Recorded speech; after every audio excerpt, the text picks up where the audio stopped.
Hello friends, and welcome to Extreme DX. I'm your host Bruce. We're not going to do any reception reports today because Houston just had a near miss on a major ice storm. It is way too cold to go outside where the reception's better, and the freeze guard's running on the pool, so it's extremely noisy. It's been a good weekend for sorting parts and hunkering down. But that doesn't mean I'm not going to be able to do something today. I've been wanting to crack this open and see if the transient suppression is put on the input FET and maybe put some connectors on the battery wires instead of relying on the spring clamps that don't really work. It certainly didn't when I first got this radio. I had to shake it to get the radio working, and that's because the clamp wasn't making contact. And it's also a good opportunity to see what I can do to help the lackluster FM. I've noted 2 ceramic filters, there may be another. I was going to see what happens if I put the narrow ceramic filters in, see if I can get a little better sensitivity and selectivity, and maybe bring this up to some really high standards on FM. So let's go. Okay, to get this open, I think we need a Phillips here, one under the antenna, one in the battery compartment, and one here, and I think one up here, yes. Let's take some screws out. Well, I have some good news. This radio has been serviced and the transient suppressor diodes are already placed across the FET. Also have some good news for you modders out there. There is plenty of room inside this cabinet for a 200 millimeter ferrite bar. I notice it will impinge on this circuit board a little bit, but if you trim down this bracket over here, there's some clearance. So let me show you the proposed location of this thing. Just on the other side of this plastic housing piece here, and I might have to trim this little PC board over here just a little bit, but it should be doable, and I may do it. But the AM reception is stellar on this thing just the way it is, so I'm not entirely sure that that is strictly necessary. I'm not real fond of winding these coils, and so I may just skip that step in this radio. Now, I want to see what I can do about those ceramic filters. Now, there are obvious screws pointing through the PC board here and here. There's also kind of a plastic chassis down here and here. Oh, by the way, there were 3 screws in back of the antenna, not just one. Haha. Okay, then there's a clamp here that I have to push out of the way. I'll let you know in just a minute. Well, it looks like the plastic chassis is the way to go. But I notice that somebody's already taken care of one of these battery clips, but not some of the others. So I have my work cut out for me in making the battery connections more reliable. It's also really difficult to get the 3-volt batteries out, the 2 batteries on the bottom that make the 3 volts, because there's a tab on the back here that impinges down into that battery compartment. I'm not sure why they did that, but it made it impossible for me to get the second battery out. We'll try to see if there's something I can do to fix that, although I think it's there to keep the batteries in the compartment so they don't try to sneak up behind the D cells. We'll find out. First, though, I have to unsolder this little wire here. Now, somebody didn't use the best quality wire for this. I may try to use a better quality wire. Pull the front end board at the same time because you've got these really delicate wires from the ferrite bar that go over to it. I could photograph them extensively and unsolder them and resolder them, but why bother? I'm not trying to do anything with the ferrite bar today. So I'm just going to pull this board at the same time that I pull the chassis. It looks like I may have to unsolder the speaker wires. Doesn't look like they're on spades or anything.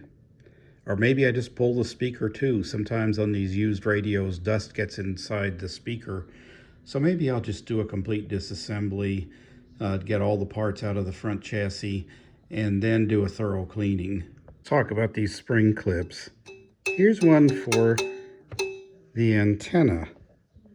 And if you look at the front end board, there's a pad on it that says VHF. They call it that because it's both FM and airband. So we're going to try to connectorize that. Now, the other battery clamps, there's one for the battery, and it comes to this wide pad here. Now the other battery connection for the 4.5 volts is this little stud right here, and you can see it goes into this solder patch here. Well, that definitely is not reliable, so we're going to connectorize that as well. I haven't quite made up my mind what type of connector to use, although it's probably going to end up being some variation of header pins. This was resisting me on the left side, but I found out you have to pull this rotary encoder knob. And that was the reason for the mechanical stress or retention. I don't know why, because it really didn't impinge on anything, but we're going to keep going. There's this little brown wire that comes into the circuit board in the middle of frame here. It goes around to something on the front panel, but it's going to have to be unsoldered. 5 wires to the rotary encoder that I'm either going to have to unsolder or I'm going to have to take the rotary encoder off the chassis. And I think I'm probably going to opt for taking the rotary encoder off. The alternative looks to be one screw that holds that PC board in, so that might be easier. Yay, success. I still have the speaker to contend with. I may unsolder those leads. And success. One chassis. Now, a little word of warning. Watch these little push buttons. I had them fall on the floor, and I've only found 2 of them so far. One is for the light, and 3 are small push buttons for various functions on the front panel, like these.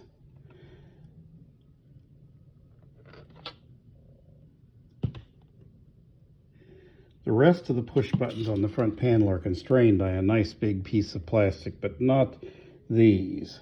The light over here by the speaker, and these 3 little push buttons over here. So let me go hunt them down. And there they are. Let's put them in a nice little part holder so we don't lose them again. Now, ceramic filter is going to be underneath this elastomer. So let me pull that. What we have is a front display board. So we've got a board sandwich in this radio. So I'm going to have to separate those 2 boards.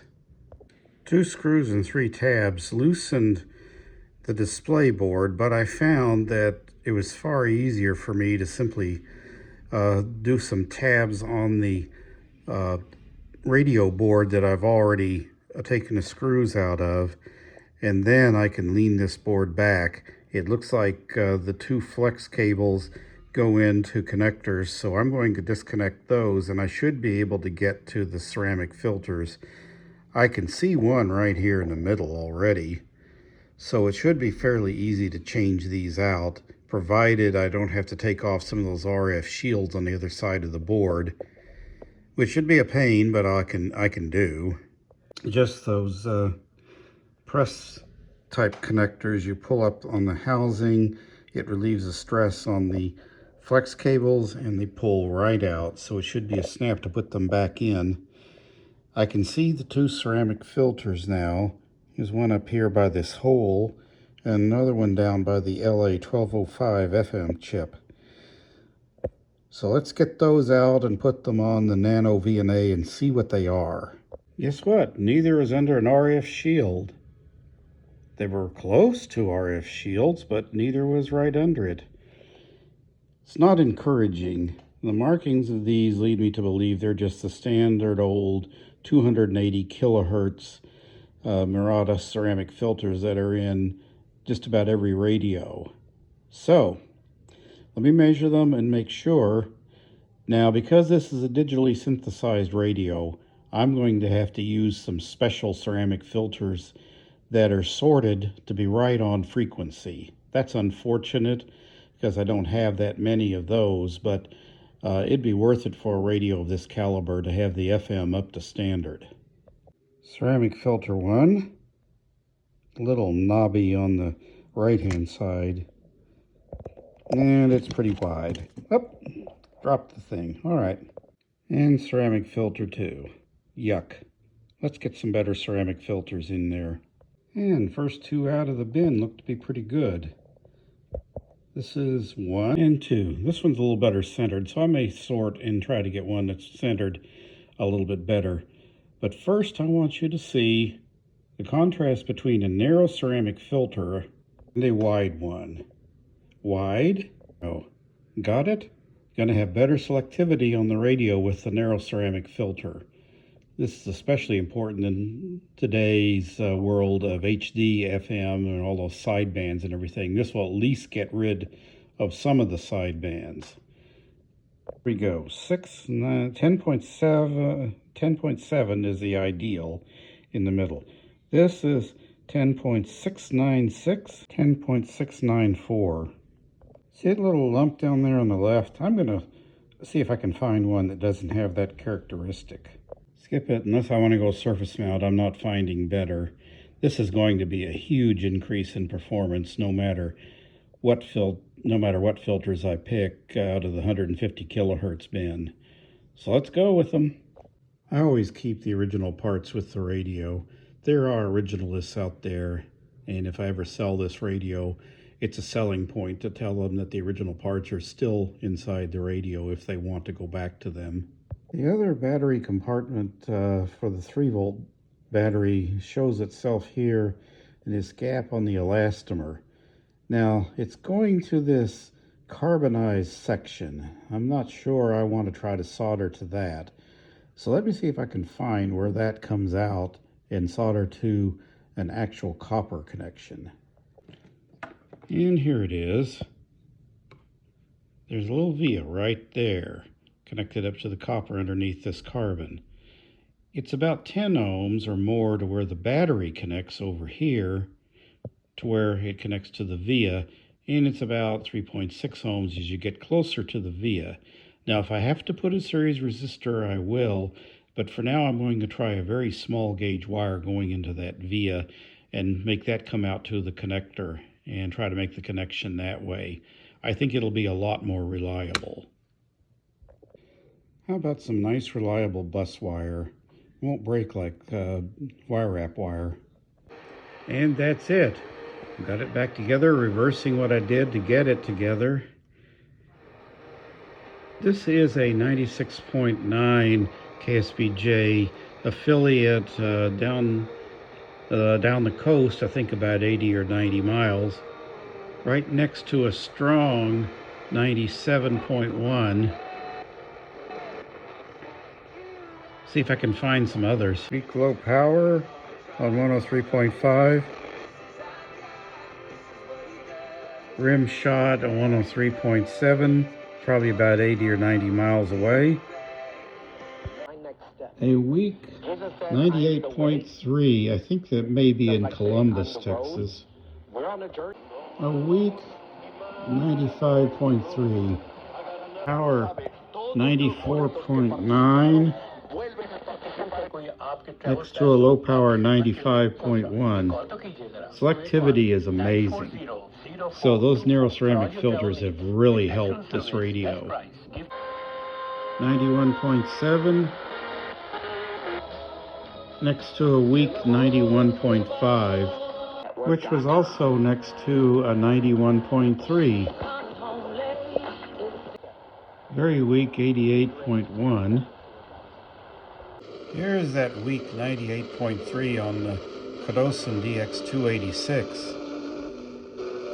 About the same, so I have improved the ICF-2010 to the level of the DX286 on FM. And there you have it, an ICF-2010 with greatly enhanced FM due to narrow ceramic filters. If you've enjoyed this video, please click subscribe and click the bell icon so that you'll get informed about new videos. That's it for now.